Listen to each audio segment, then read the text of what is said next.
As promised, today I'm going to show you how to make spaghetti from scratch, step by step. It is a very straightforward process, and the best part is you are using ingredients you already have in your kitchen. Right here, I have 4 cups of semolina and 3 medium-sized eggs. First, I will pour the semolina into my mixing bowl. Then, I make a well right in the center and crack in the 3 eggs one after the other. Once all the eggs are in, I use my spatula to gently mix everything together. Next, I add a little water at a time and mix very well.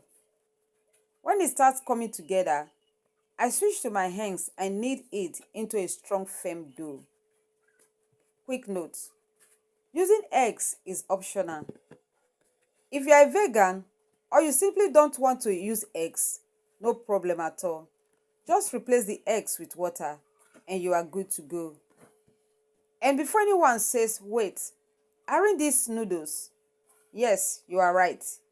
Spaghetti is actually a type of noodles, just like instant noodles, such as Indomie, chicken, and many others. However, not all noodles are spaghetti. After kneading, we now have a strong firm dough. I will wrap it in a clean film and allow it to rest for 20 minutes. Alright, 20 minutes later, our dough is ready. I'll bring it back and divide it into 6 equal parts. And now we are ready for the next step. Next, we are going to flatten each portion using our noodles maker, one after the other. I take the first portion, flatten it slightly with my hands, then feed it into the noodles maker's roller. I set the roller spacing to number 1 and flatten it. Then I fold it and flatten it one more time. After that, I increase the setting to 2 and flatten again, then 3 and so on. The higher the number, the thinner the dough becomes. Number 1 gives the thickest sheet, while number 9 gives the tiniest. It is totally up to you how thick you want your spaghetti, but I personally prefer setting 5 or 6. This one here was flattened at number 6. Can you see how smooth and thin it looks? I will set it aside and repeat the same process with the rest. One important thing to note: your dough should not be too soft or sticky. Now that all the dough have been flattened, let's move on to the next step. I trim off the curved edges and straighten everything out, preparing the sheet for cutting. Once that is done, I feed them into the noodles cutting blade, one at a time.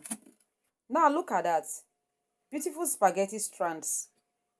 Once the spaghetti is halfway out of the machine, I gently lift it from underneath using chopstick and continue cutting, allowing it to hang on the chopstick. With the spaghetti hanging, I carefully transfer it straight to my noodles hanger. Make sure the strands are not overlapping, then repeat the same process with the rest. Now we are done cutting all our spaghetti, and I will leave one batch hanging to dry. And just in case you want to cook yours fresh, let's try that with this one here. Bring a pot of water to a boil. Add salt, then carefully add the fresh spaghetti. Gently stir to separate any strand that may stick together. Cover and allow it to boil for 4 to 5 minutes. And just like that, your fresh spaghetti is ready. As for the ones on the hanger, this is how you preserve them if you are not cooking immediately. We'll be back once they are fully dry. Now tell me, which recipe would you like to see next?